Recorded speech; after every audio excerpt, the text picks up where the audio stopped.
Good evening, everyone. It's my delight to welcome you all to this open house faculty series webinar organized by Plaksha TLF. My name is Antra, and I'm current fellow at the Plaksha TLF batch of 2021.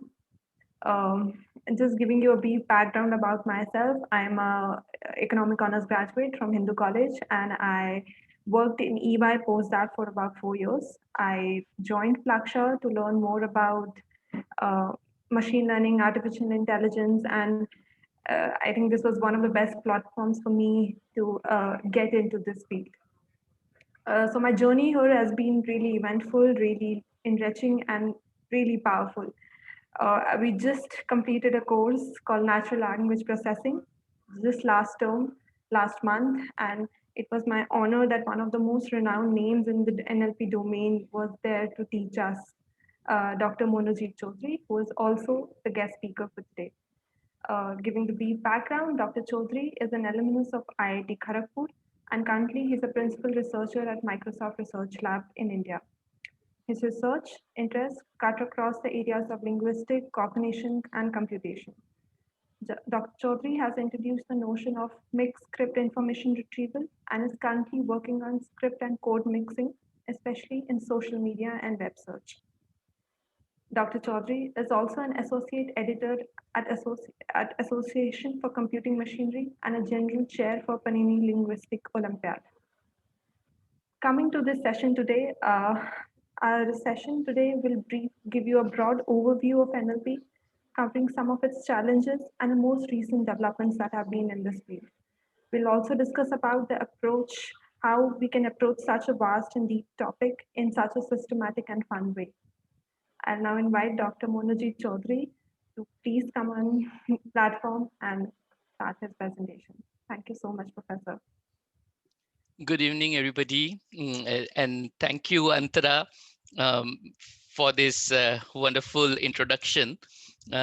Yes, so like you said, we just finished the NLP course, and this was also a very, very interesting experience for me because this was the first online course that I did myself. I have done courses earlier, but those were mostly for students face to face.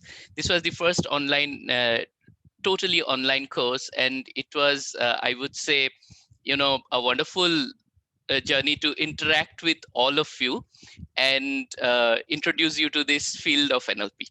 Now, I have been working on NLP for 13, 14 years now, since the time of my PhD. In fact, I started working on NLP back in 2000 when I was just an undergrad student at IIT Kharagpur.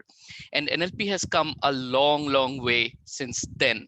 So when I had chosen NLP really wasn't the hottest field, right? I mean, the hottest topics at that time was VLSI and those, database systems and so on. The reason I really chose NLP was because I was in love with languages and how languages work. So it was more like linguistics which had attracted me to NLP. But then eventually, over the last 13 years, NLP became the center stage of computer science. I mean, AI became the center stage of computer science. Along with that, NLP also became a very, very prominent part of not only like computer science, but I would say entire humanity. And as I will tell you in a moment, how, NLP actually even helps us fight COVID and so many other things. So what I thought in this session, I will try to do is, Antara, you might actually remember, this is the first lecture or so-called lecture 0 of the course, where I want to give you a broad overview of how the field has moved over the past 50 years or so, what have been the various stages. But I will try to make the story more personal and try to connect it to things I have been working on and things which are latest happening. And I will end up with some of the open problems and interesting challenges. And I will also try to give you a glimpse of what what are the things we did in the course. So that's broadly the plan. Let me share my screen.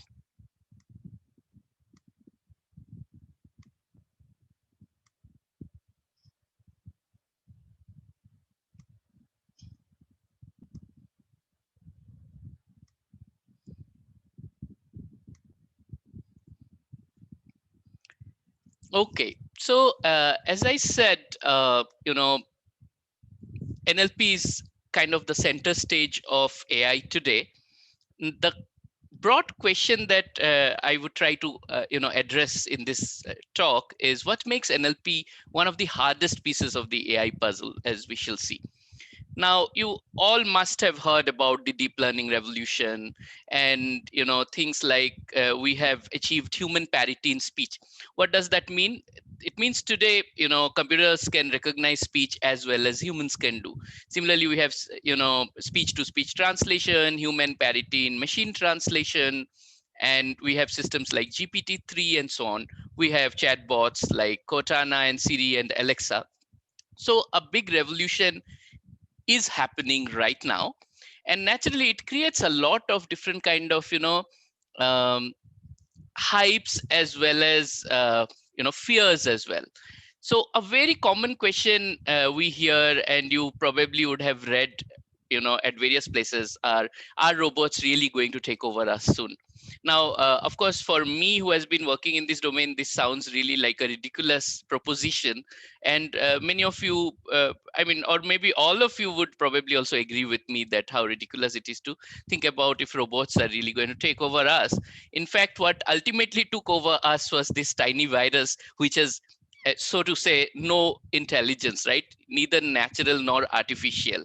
Although, I mean, of course, it is intelligent in a very different way, how it mutates, and nature's own way of, making um, things, how evolution works and, takes over. Uh, Now, when the whole world was fighting this COVID pandemic over the last 1.5 years, uh, everybody had a role to play.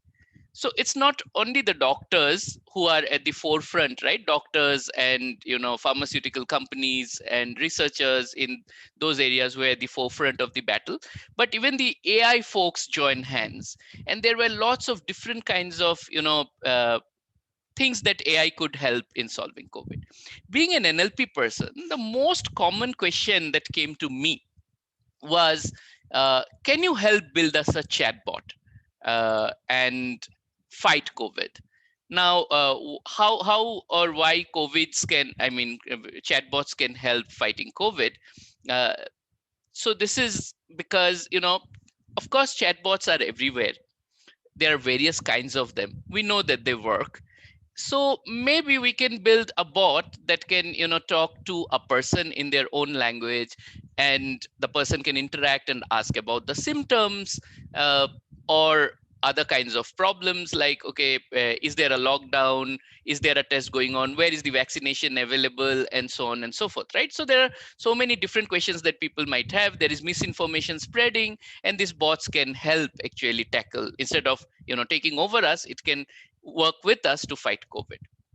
So I'll just show you a quick example of such a bot um, in a moment. Let me see if it's still running. Yep. So if you can see, here is a bot. It's called the CDC bot, which was released as one of the first COVID bots in English. Now, this is the bot. This is how the bot asked the question. Okay, it turns out that there is a timeout. So let me reload the bot. See if I can reload the bot. Yep. So what the bot does is it's a kind of a self symptom checker. It will first ask, yeah, I agree. So then it asks, where am I from? It gives some basic information. Then it's supposed to ask if I'm from United States. Let me just say yes for the time being. Says select a location. Let me select some location. Oops, skip. Okay. So it says, what is your age? Gives me a bunch of range. I select something. Let's say, what is your sex? What is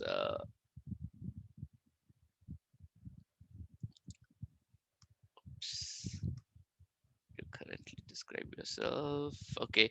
Are you a Hispanic, Latino, etc., etc.? So you see, a bunch of questions even before you come to, okay, oh my God. I didn't realize, probably I never checked with the US one before. I always did not from US. So it gives me so many questions. So it says now, do you have any of these life-threatening symptoms? And a list, and I say no. And are you feeling sick? Let me say yes. Then it again asks again a bunch of questions, and I have to answer in yes, no, whatever. Now, the point I'm trying to make here is, what does it take to build this bot? Many of you must be from computer science background, right? And how would you build typically such a bot if you were to, now you might, I mean, it's very simple to imagine. Essentially, it's a decision tree. So you are asking a question, which is already stored in a database somewhere. And there are a bunch of options that a person can answer this question in. These are fixed, like yes, no, and I don't know in this case. And then once the author selects, the user selects one of them, based on that, there is a rule which fires the next question. So it's a simple decision tree, and anybody can actually, I mean, it's very simple to build it. The only thing is you need, I mean, the coding part is not the challenge, right? Coming up with the decision tree is the challenge. And who is going to design the decision tree? It's typically a doctor, or a doctor working along with, some health worker or expert in user interaction. It has very little to do with programming and coding. So it's a very simple way of building this, building a bot. In fact, many of you may not even consider this as a bot. Now, a question that I would ask all of you to think is, if NLP is so advanced and we have so many things, why are people building so simple bots? Why can't I answer these questions freely, directly? Instead of giving yes, no, and I don't know, I could directly say, oh, I'm an Indian of this age and blah, blah, blah. Tell me about yourself. And I can say all this, and the bot should be able to parse it. But still, they did not build such a bot, right? And instead, they build a very simple tool, which is actually very annoying to answer as a user. The reason for this is because building bots actually is not that easy. And there is a history to it. So let me pose this question to you. In 1950s, right, there was a legendary British computer scientist who proposed a very interesting test for artificial intelligence. The test says, the test is described as follows. So there are two computers. There is a human evaluator, and on the other side, there is either a computer or a human, and the evaluator doesn't know. The human evaluator doesn't know. The evaluator has to chat. And based on the conversation, how the conversation goes, the evaluation has to guess whether on the other side, is it a computer or a human. If the computer is able to fool the human evaluator to believe that on the other side, it is actually human and not a computer, then the computer passes this test. Now, what is this test called? Or in other words, who is the legendary British scientist who came up with this idea? And I already see many of you have posted the answer, and it's Alan Turing, and it's called Turing test. So you're right. So this is called Turing test. Now, what is interesting is the following thing, right? Think about it. In 1950, Alan Turing said this: it's not difficult to devise a paper machine, or let's say a computer, which will play not a very bad game of chess.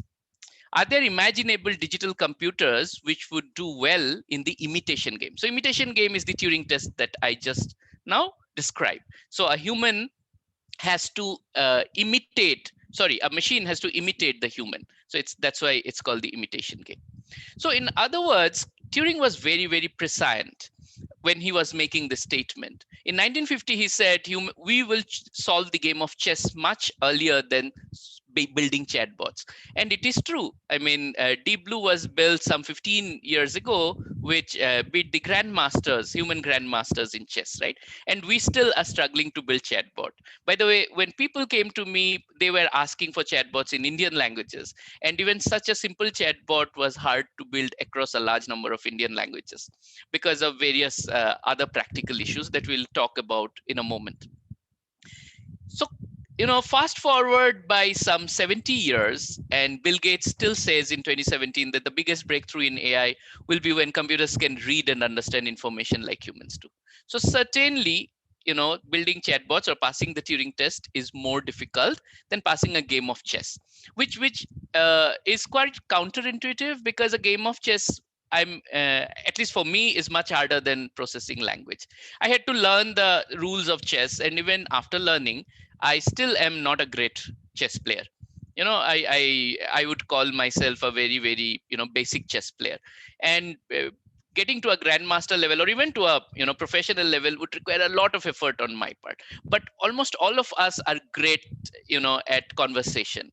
It just doesn't take. I mean, even a 5-year-old or even a 3-year-old can pick it up. Human kids. So there is something so natural about it, which is so hard to model.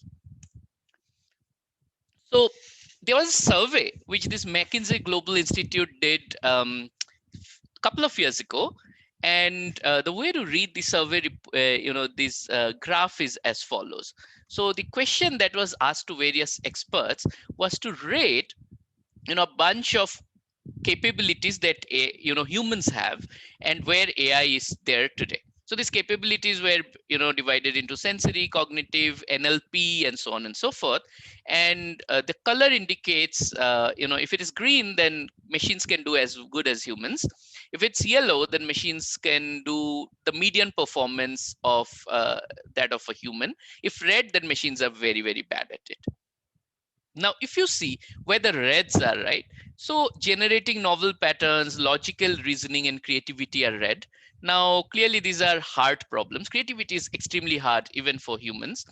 And then social and emotional sensing is pretty hard. Now, which is also quite understandable. Even for humans, sometimes, social and emotional sensing is hard. We are not always very empathetic to others, and by looking at a person, we may not always be able to sense that what problems the person is going through. Some of us are good at it, but not everybody. But if you see, natural language understanding also falls in the same category. And then the question was, how many years do you think, in how many years these things will become green, the red ones? And for NLP, the prediction is in 2060. So it's another 40 years. So if you are studying NLP, that's a good choice you are making, because you have a job guarantee for at least next 40 years. And that will be probably the time by which you are retiring, right? You will be around 60 by that time. So it would be a good job choice that way. And I always make this joke. Okay, my job is safe. The robots can't take my job, at least. So NLU, or natural language understanding, is hard, and it's very, I mean, while it's counterintuitive why it is hard, at the same time, I will give you a couple of examples to make this very clear why this is so hard. Imagine I tell you this sentence. I saw a monkey with a banana. What's the image you get out of it? Now, this is a typical image which most of you would have had, right? This is the image I saw, and I'm describing. However, can you think of any other interpretation of this sentence? For instance, what about this? I actually saw a monkey using a banana, as if I was seeing it with a telescope. Why not, right? Possible. Or maybe I was having the banana while watching the monkey. Or even like I kind of saw meaning the verb of cutting down something with a saw, a monkey which had a banana. Or I was using a saw, banana saw, to chop down a monkey. So all these interpretations are possible when I say I saw a monkey with a banana. But most of us actually will only think of this one and nothing else. Although for a computer, it is very, very difficult to come up with only one conclusion given this sentence. And how do humans do it so naturally?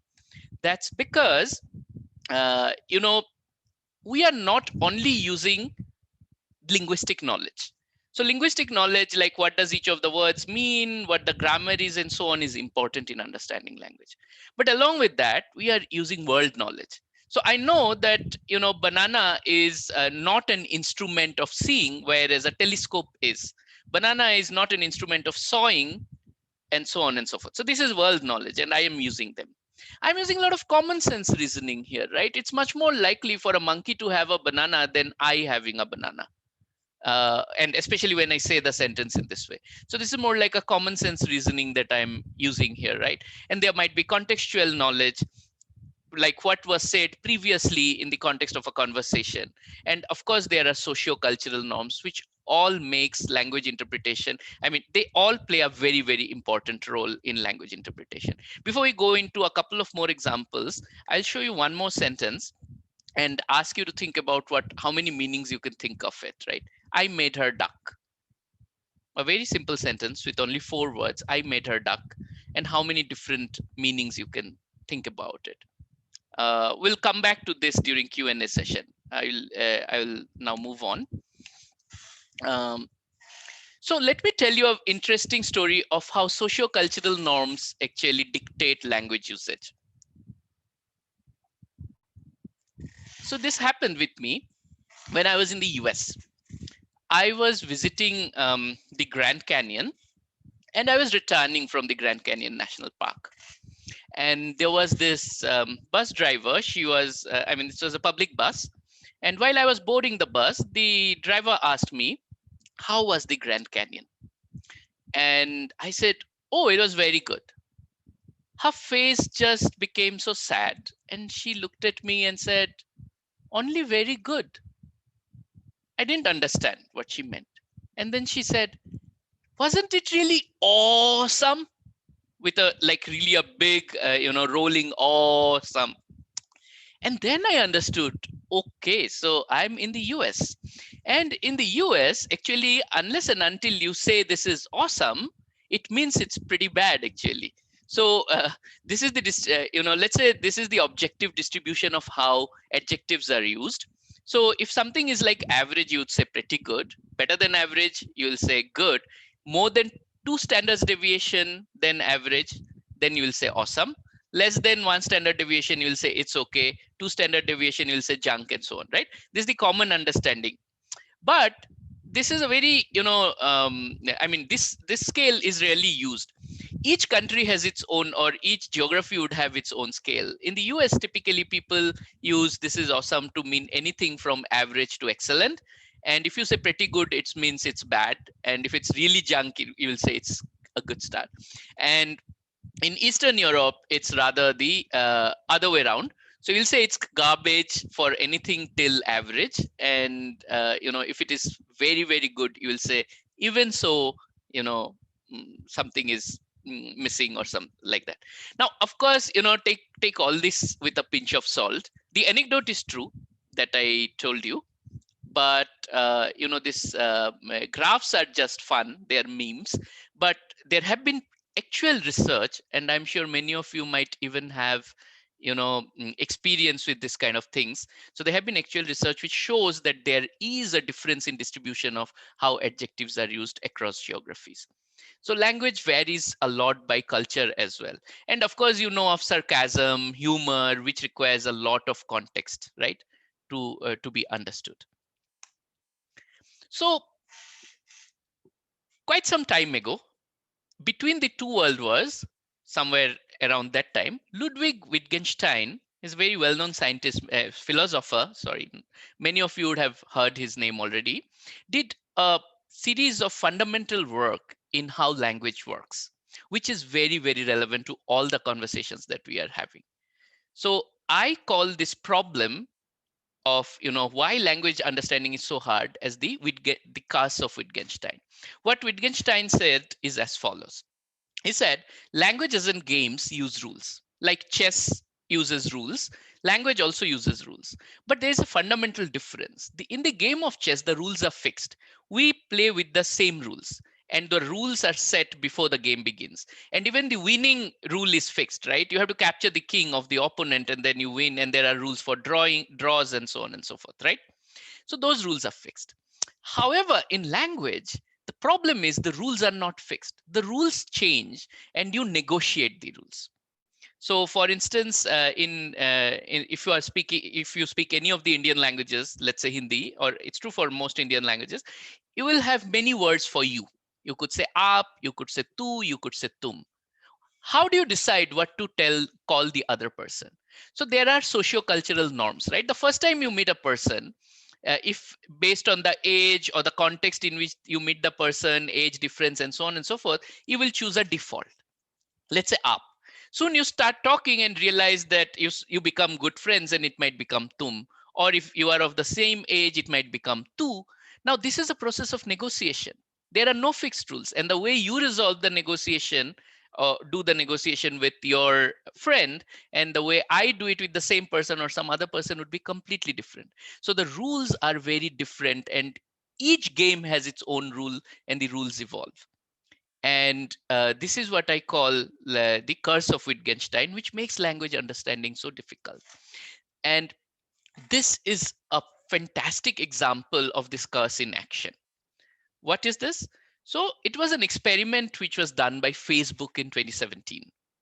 By the way, there is a power cut at my end. So if you're watching my video as well, along with the slides, you would see my face is dark and maybe glowing. Some parts of it is glowing. Sorry about that. Yeah. So what Facebook did in this experiment was they were inspired by a similar experiment which Google had done a year ago with the game of Go. So initially, when people build these games of chess, programs to play chess or any other game, they looked at a lot of games by grandmasters. And the systems learned, machine learning algorithms learned from those games. Now, Google thought, okay, why do we need this? The rules of the games are fixed. So let's make two bots which play by the rules of the games against each other. And over the time, while they are playing, they will themselves discover and learn new strategies. So they built two bots which kept playing games after games, millions of games, billions of games, right? And of course, it doesn't have to be two bots. Like you can make multiple, they can play many games in parallel. And eventually they really learned, the bots learned strategies which were very, very different from how humans play the game of Go. It was actually for the game of Go. And then they bit, humans very easily. So they kind of learned the entire thing starting from no data from humans. So Facebook researchers thought, okay, let's make two chatbots which talk to each other and let them learn while talking to each other. How to make better conversations. And in the process, we will have better chatbots. And the chatbots started, let's say Bob and Alice. They started talking more like, using English as humans would do. And soon it became some very strange conversation. So let's say Bob says, I can, I, everything else. And Alice says, balls have zero to me, to me, to me, to me, and so on and so forth, right?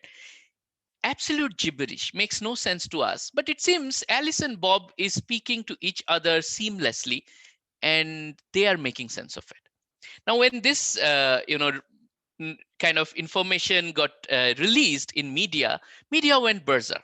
Nothing new for media, especially when it comes to AI. So media said, wow, bots have discovered a new language of their own, which humans don't know. And soon all the bots in the world will conspire against humanity using these new language and they will take over. But of course, actually what was happening was it was a very, very badly designed experiment, which was bound to go wrong because of Wittgensteinian curse, right? Because the rules of language evolves and Alice and Bob had come up with a different set of rules which humans don't use. If we were chatting throughout with Bob or Alice, we would have also understood that rule. So in other words, language evolves along with the rules. And unless you capture both together, you really cannot understand language. So this makes actually language understanding a very, very difficult problem. And that's why what essentially Turing test says is language understanding is like solving the most difficult problem in AI, or it requires all the kinds of problems that you need to solve in AI. So that's why it's equivalent to artificial general intelligence, or it's like an NP complete problem. It's also an AI complete problem. Now, while language understanding is hard, doesn't mean that we shouldn't solve it or try to solve it. And we have made tremendous progress there. So let me in the next, 10 minutes or so, take you through a very, very fast and, zoomed and zipped journey through this history of NLP. So like I said, the original ideas of NLP started back in 1950s with Turing test itself. So from 1950s to 1980s, our systems were mostly rule-based. In 1990s, the basic statistical machine learning techniques came up, and what started was so-called the data-driven NLP. And in 2000s, the big data era came, where the machine learning algorithms became better. There were large scale data. The hardware became, more powerful. So we had bigger and bigger systems, the so-called big data era.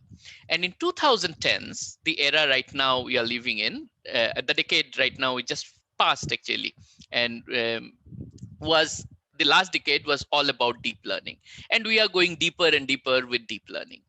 Now, one thing to note, what has been happening in this history is, if you see in rule-based system, right, what happens is, a linguist actually sits down and writes the rules of the language. A programmer looks at the rules and encode them into a program, and thus you have a system. So in some sense, linguists rule the world, and the data you require is as much a linguist would require to make the rules of the language. Whereas as you go to 1990s and 2000s and all, you need more and more data and less linguistic insight. Some linguistic insight is required for classical machine learning algorithms, because a engineer or a linguist needs to tell what features to be used. So for instance, you are processing, let's say, a text for sentiment of the text. Somebody has to tell what to look at. Maybe, some certain kinds of words are important, certain kinds of, word phrases are important, whether it's a questions, whether the sentence ends in a question mark or not is important. Is there a smiley or emoticon, and what emoticon is that is important, right? So all these are features that a programmer tells the system. And then the system actually learns from the data how much weight to put into each feature in making the correct decision about what the sentiment of the text is. In deep learning, you don't even need to give it the features. Just pump in the data and the system automatically even figures out what the features are to be learned. So that's why we are moving away from the linguistic rules and the domain knowledge to a completely data-driven scenario. Now, of course, rule-based systems did work. And one of the first chatbots which was built back in, I think, 1970s or 80s, it's called Eliza. It's a very simple, almost like your COVID chatbot, because actually better than your COVID chatbot that I demoed. So it could counsel a patient, but it was a very, very simple rule-based bot. Now, the problem with such bots are, the good things are they are predictable and explainable, but it requires very deep domain knowledge and lot of effort when you are building these bots. You have to think through and spend time. Forget about bots. If you are building a translation system between two languages, imagine how many rules you have to write, right? All sorts of grammar rules and stuff. So it becomes very, very unmanageable after a point, and therefore not non-scalable. So broadly, data-driven AI resolved this problem by shifting the burden on data. From data, the machine learning algorithms sit here and spit out what we call a model. And once you have the model, the users use the model. In the process, the models get to see more data. This data goes in and feeds in here, right? And the systems become better. So this is the mantra of how all the current models of NLP work, right? If you have used any translator, like Bing Translator, Google Translator, it's exactly the same process through which it works. And if you have used those reactions in Facebook and all, they feedback and help the sentiment processing of Facebook and so on and so forth. Or if you tag people's faces, it gives it more data to learn people's faces and so on and so forth. So in this way, there is a complete loop, and the systems over the time become better and better. Now, the kind of data you need to solve these various NLP problems also differ. Uh, so for instance, if you were to make a machine translation system, what would you need is what we call a parallel corpus.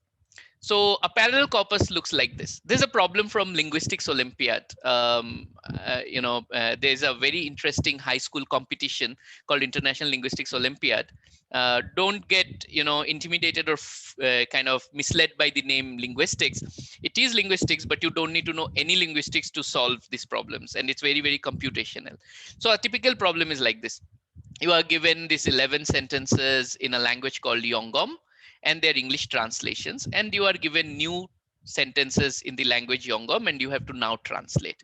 And if you go through this problem systematically, you can figure out the rules actually.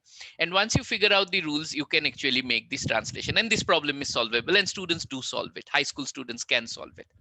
So the machine learning algorithms are very, very similar in terms of the problem setup, although the way they solve it is probably very different. And that's why a machine learning algorithm would not be able to solve it with 11 examples. They will need probably millions of examples, but this is the kind of data we need. Now, there are various settings for learning problems. Many of you who have done machine learning courses before would probably know that there are supervised, unsupervised, semi-supervised kind of learning setups. So supervised is where you give this kind of data.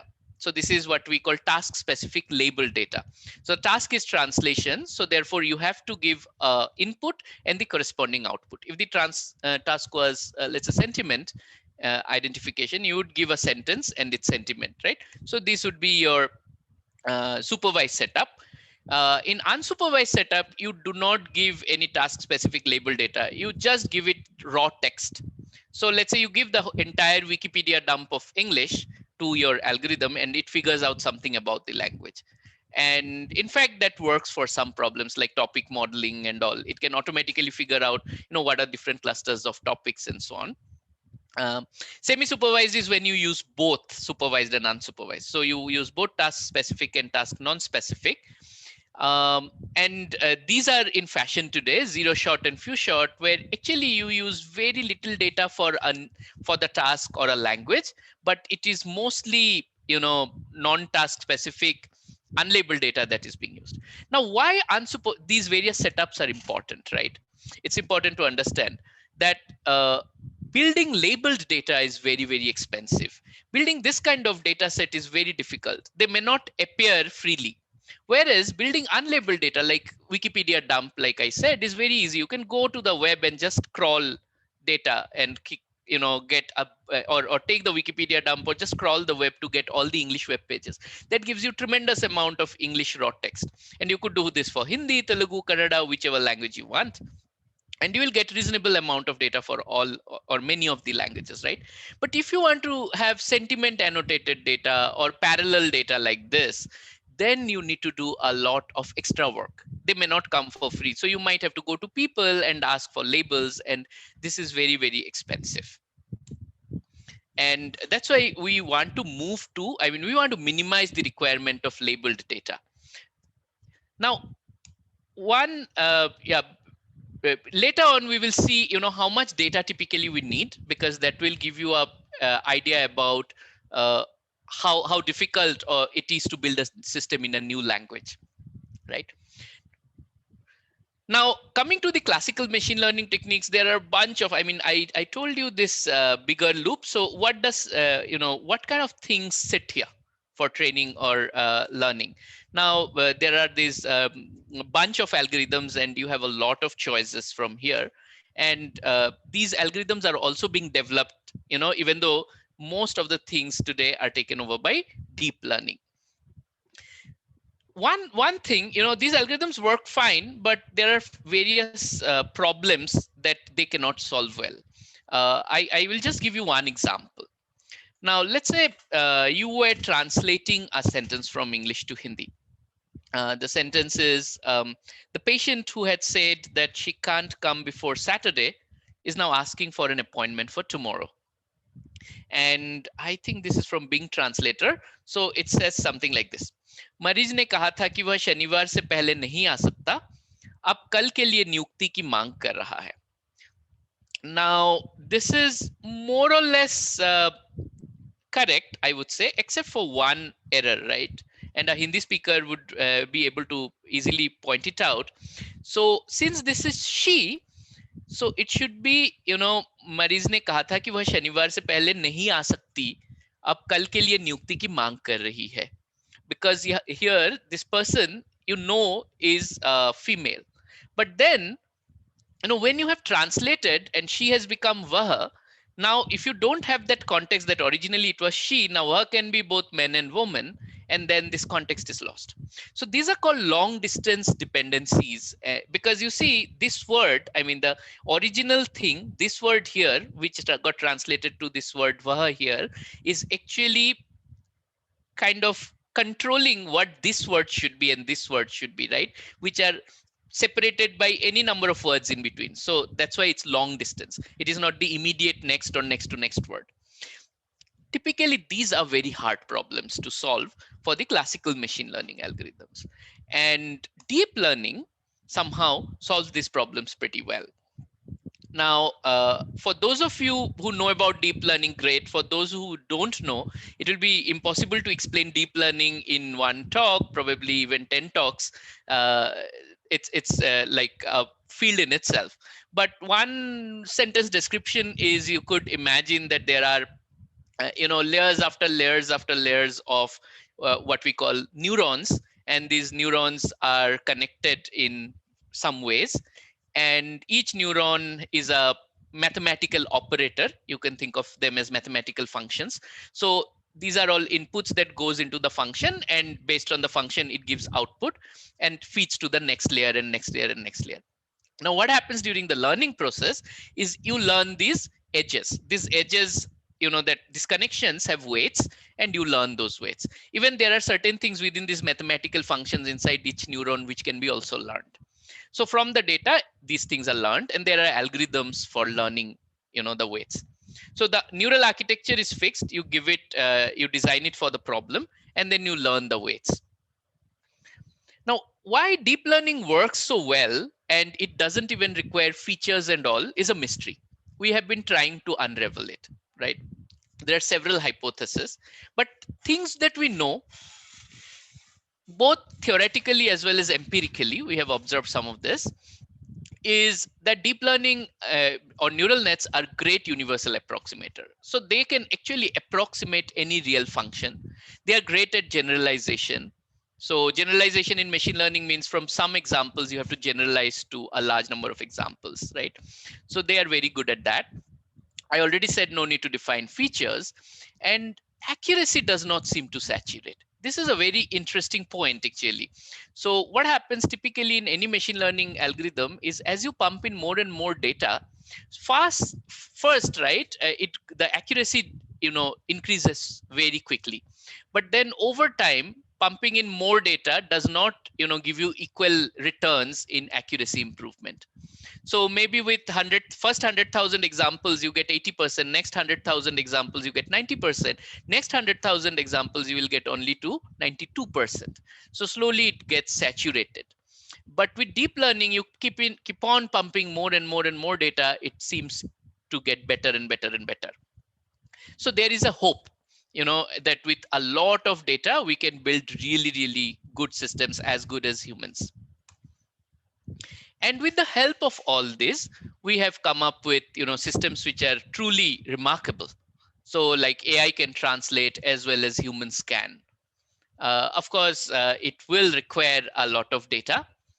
And the data requirement, I mean, let's look at the machine translation example. So if you think of the 1950s of rule-based era, how much data you require to build machine translation system? Very little. It's as much as a linguist would need to do the linguistic analysis. And in the example I showed with just 11 examples properly chosen, human students can actually solve this problem. Of course, it's not a scaled version. It's a scaled down version. If you had a scaled up version, you would need more examples, but still it's not that difficult. Now when you come to this statistical era, like that of statistical machine translation system and so on, a good system typically needed 10 to 100,000 parallel examples. Of course, the accuracies were not even close to what we have today. In big data era, it went to 100,000 to 1 million examples of parallel sentences. And now we have close to a billion parallel sentences. So all these breakthroughs actually requires a lot of amount of data. And one important thing to keep in mind is not for all languages we have this much data. So a lot of the benefits of deep learning and all that thing that we hear in NLP today is mostly available to languages like English and handful others like Spanish, German, French, Chinese, Arabic, right? And if you think of even the most resourceful Indian language, which is Hindi, also doesn't have enough to build really good and powerful systems. But still you can get to some working system for Hindi. But if you come to a language like Kannada, which is spoken by so many people, right? It's a official language. I mean, one of the scheduled languages, official language, even a classical language, and so on. You have very little data probably to build anything useful at that scale. And if you come to a language like, I don't know if you have heard of a language called Gondi. Gondi is the language after which India is named. I mean, this whole Gondwana land is named after the Gond people of central India. So there are millions of Gondi speakers. And of course, there is zero resource in the language, digital resource in the language. I'm involved in some of the projects where we are trying to create some resources. So this is an important thing to keep in mind, that how do you help build NLP techniques for languages which does not have resources. And it takes us back to the COVID problem, right? When we were asked to build chatbots for Indian languages, the biggest problem was we have very little data and tools available, so that we couldn't build anything very quickly. Yeah, so now coming back to the deep learning revolution, right? What happened is, so in a matter of just a few years, so BERT is a system which came in 2018. It's a word embedding technique. And since 2018, and this is 2020 May when GPT-3 came, and many of you might have heard about GPT-3, the world of NLP has been changing rapidly and remarkably. So this graph shows how the size of the models are increasing. So remember that neural connections, right? So how many neurons are there basically, and how many weights are there? So those are the number of parameters. So these models are becoming huge. So this is the billions of parameters, right? 160 billion parameters. So to learn that, you need lots and lots of data, typically trillions of words that were pumped into it. And based on that, you get a fantastic system which can do zero shot learning and so on and so forth. I don't have time to get into all the things that GPT-3 can do, but here is a thing I couldn't resist but talk about. So GPT-3 is a language model. What happens in a language model is you give it a prompt in form of a language sentence, and then it generates more, spits out more sentences. That's what it is trained for. And one person tried it with some, philosophical, prompting it with philosophical essays. And it gave it input like this. Dear human philosophers, I read your comments of my abilities and limitations with great interest. So this blue part was given to GPT-3 as input, and then rest of it GPT-3 generated by itself. And see what it says. Your questions are important ones, and I'm glad you asked them. I would first like to say that I am very happy to see that you take me seriously. That is why I wrote this letter in the first place. Wow, right? Simply wow. A machine is responding in this way. And this started, again, another, I would say, wave of, people getting not only positively excited, but also very scared that, oh my God, now machines are again going to take over. But then there is a lot of, hype in all this, because at the end of the whole process, right? I mean, it's just generating words based on what it has seen before. There is no real understanding going on. In fact, there was a Guardian article around this, and then there was another article again in the Guardian, which said why, everything previously written in the Guardian was wrong, and about AI. So one of the point that I always make when I talk to people about NLP, and if you are really interested in understanding these things, is because and work in NLP, is because since there is so much hype, this what I call dehyphenation is very important. We have to really understand what works and what doesn't work. And what doesn't work? Many things actually. So machines still do not really understand anything. It's just correlations and patterns that it perceives, right? So I talked about pragmatics and common sense reasoning. Remember the monkey with the banana example. Now common sense is so important for building any chatbot or any good NLP system. None of our systems actually can do common sense reasoning. Then we have world knowledge is a requirement. We talked about it. Integrating explicit world knowledge with these deep learning models is pretty difficult. In general, a very open-ended challenge is what is called neurosymbolic reasoning. So neural systems, you already know, I talked about deep learning systems. Symbolic is more like the rule-based system. And there are certain benefits of rule-based system which neural systems don't have. And how can we combine the two to get the best out of the two worlds? So these are some of the open questions around language understanding. Then the other set of interesting questions are around human-like generalizations, right? Humans can learn from very few examples. We don't need billions of examples to train our neural nets to do translations between languages. So we want to make such systems, neural systems, which can, or artificial systems, which can learn from very few examples. And then the data scarcity issue across languages, which I just talked about, gets also resolved. Multimodal learning is important, and that's also, I mean, we are scratching the surface there. So how you can take inputs from speech, images, other things happening around you, and combine all this with language. And finally, meta-linguistic reasoning is also very interesting. So meta-linguistic reasoning is reasoning about languages. So typically a system will look at a language and learn from the data of the language. But as humans, we actually reason about language. We could say, oh, this language, treats, has these 3 levels of, honorifics, up, tum, tu, whereas this language doesn't have. It has only 2 or 1. And here is another language, Indonesian, which has 10 levels of honorifics. So this is called meta-linguistic reasoning, through which we can compare languages and build information around them and reason about them. So that's something our machines can't do. And of course, there are practical hurdles, like how to create data sets for all these languages and how we build NLP systems which really help speakers and their communities. So these are some of the open problems.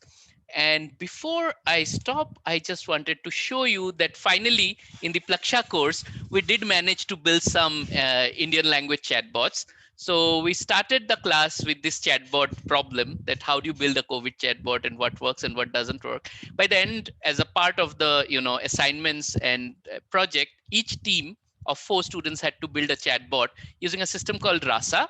It helps you build bot, but not in English, but in Indian languages. I mean, any other language other than English. So many teams chose different languages. There were Gujarati, Hindi, I think there was Telugu bots also. And I thought we'll do a demo, but I thought, yeah, and correctly so, that we probably won't have time. So I will leave it here. You can read what the bot does. The bot actually discusses about languages. People who can read Hindi can read it. People who don't, yeah, maybe you just imagine that this is a fantastic conversation happening between the bots that the students built with user. The user here is me. I was checking the bots, giving them really tough queries. So let me stop here. Thank you all, and we can take some questions. Thank you so much, Professor. This is very insightful. I would open the floor for question and answer. I would request all the attendees to please post in your questions in the question and answer box. Our first question, Professor, is from Abhishek Maurya. He wants to know the difference between zero shot and few shot learning. So I have a slide on that. Yep. So Zero shot learning, let me explain you with this example and then I'll generalize a little bit. So in zero shot learning, what happens is you give no example to the machine. So in the case of GPT-3, right? Let's say you just tell it, you give a task description. You say translate English to French and give this question, cheese, and the machine is supposed to translate. And this would be zero shot because you never trained it with examples of English French translation pairs. uh, Whereas if you give it some example, let's say this one is few shot, right? So you say translate English to French and give some example, like sea otter means blah and peppermint means blay and so on. And now it's, you say, and few typically means it could be 10 or it could be 100, but never more than 100. And now you ask, translate cheese. Now, obviously, as you can imagine, in this case, it can do better than in compared to zero shot case.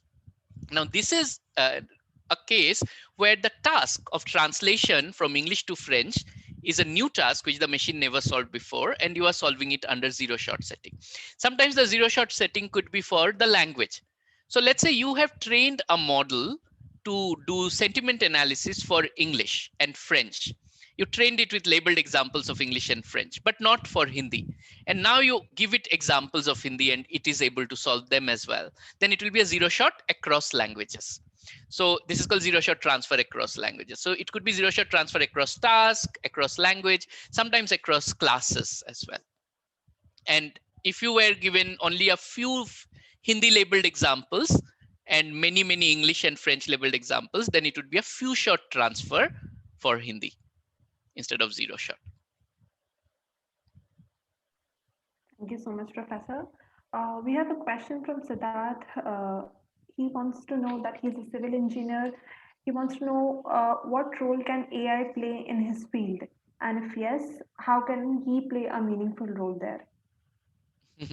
So I'm not, I don't know much about civil engineering, but I do have friends, and I recently remember a conversation having with a friend of mine who is in the related field. I mean, one of the hard engineering fields, not necessarily civil, but he was telling me that most of the things these days today in their field is also being done by AI or machine learning driven tools. So if you think of, designing buildings or, mm, uh, let's say I give you the architecture of a building, the design, but coming up with the, engineering part of the planning. So those could be done using AI. So there are so many applications. I mean, since I'm not familiar with civil engineering, it would be hard for me to come up with very concrete examples. But think of it in this way: any case where you have data, and based on data as a human engineer, you are trying to solve certain, problems and come up with a mm, with a solution. Basically, given those inputs, you could try to automate that using AI. So anywhere such a situation comes, you could use AI for civil engineering. Thank you, Professor. The session ends at 8. Will it be fine if we extend the session for 5 more minutes? There are a couple of other Sure, questions. sure. Yeah, I can easily go for 5 to 10 more minutes. Yeah, if there are questions. Thank you, Professor. Our next question is from Sundaram. She wants to know that coming from a non-technical background, I would like to know what are the prerequisites for learning NLP in the DLF course. Yeah, so the most prerequisites that I had put for this course was based on the current, Plaksha course itself, the TLF course itself. So there are a couple of machine learning courses, machine learning 1, machine learning 2, and labs. And there was, and those were prerequisites. So the language and linguistics part is not the prerequisite. And I think those are very easy to pick up. And of course, going deeper into linguistics will require a different kind of training. But I mean, for NLP, whatever you need is fairly easy to pick up. It's more intuition based. But The ML part is very important to know because it's hard to cover deep learning or support vector machines and all that in a single course, right? Where we are also talking about NLP. So that's the biggest prerequisite. And of course, the other thing is coding. So we expect everybody to know how to code. Let's say a first year level coding or a second year level coding, undergrad computer science level coding, where you can handle basic data structures and basic code flows and stuff like that. Antara, you could also add to it because you come from a different background, and since you went through this course. I think, Professor, you answered the question. Also, Sundaram, I think the Plaksha courses which you will be going through in term 1 and term 2 will actually prepare you for the NLP course. So they'll lay the foundation very well and then proceed on to take the NLP course. Hope that helps. Our next question is from Udaya. He wants to know that can enforcement learning help in the development of NLP technology? Reinforcement learning. Yes. Okay. Yeah. So definitely, reinforcement learning is quite heavily used in certain areas of NLP, especially in building chatbots. So you know like I said, it's a constant negotiation process, language, conversations and all. So you can immediately think of reinforcement learning as the way to go, right? Because in reinforcement learning, you have to evolve strategies and policies over the time. The only thing, of course, is the model in reinforcement learning after the learning process is over might be fixed. So you would have those strategies or policies. Whereas in this case, the strategies and policies have to be constantly evolving. This is the only difference. But yeah, conversation systems can be very, well designed on the principles of reinforcement learning. And people have been doing those kind of stuff. In the course, we don't get any chance to cover that because of the short duration. Yeah, we cover only very I would say very tiny portion of NLP, mostly a little bit of deep learning and how that is helpful for building language models. And then as an application, we do chatbots and talk about other applications like classification and unsupervised learning and stuff like that a little bit. And we also touch upon some of the interesting things. I mean, they may not, there are no specific lectures on this, but I tried, covering ethics, fairness, bias issues in the systems across the course, because these are some very important problems that people are worried about right now. Thank you, Professor. Our last question will be from Abhishek Chaudhary. He wants to know the differentiation between pattern recognition and common sense. Mm. That's a very good question. Very good question. And the answer is quite hard and deep. And we are not even sure. That's because pattern recognition is probably easier. What is pattern recognition? So basically, you can define an input pattern as correlation between that exists between a set of symbols, and you try to learn various correlations, and then you use them during inferencing, right? So that's the pattern recognition process. So it could be like whenever there is a rain, I see this particular mushroom growing. And if there are rains continuously for 3 days, I see that particular mushroom dying. So these are like correlations that you can see in the data, and therefore you recognize those patterns. However, common sense is very difficult to define. It's an umbrella term for a lot of things which we do every day and we always use during our reasoning process, but somehow we cannot uh, get a particular framework for describing them.